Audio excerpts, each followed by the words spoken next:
মৌলবাদের উত্থান এবং অহেতুক যুদ্ধ সংঘাতের কারণে বর্তমান বিশ্বে রবীন্দ্রনাথ আরও বেশি প্রাসঙ্গিক হয়ে উঠেছেন বলে মন্তব্য করেছেন অর্থ প্রতিমন্ত্রী ওয়াসিকা আয়েশা খান।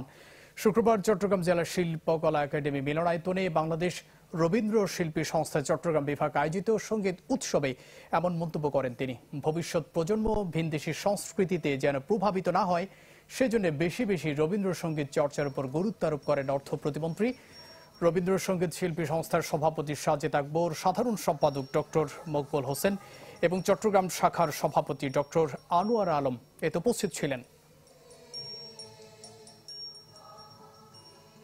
বোধের সংকীর্ণতা, শ্রেণী বৈষম্য, হানাহানি, অহেতুক যুদ্ধ সংঘাত এসবের কারণে রবীন্দ্রনাথ আরও বেশি প্রাসঙ্গিক হয়ে উঠেছেন। তার শান্তির বাণী, তার উপলব্ধির কথা, তার সাম্যের কথা, সেগুলো কিন্তু এখন আরো বেশি প্রণিধানযোগ্য। 1, 2, 3 ঢাকায় জমি জিতে নিন 100% ক্যাশব্যাক সহ 20 কোটি টাকার পুরস্কার।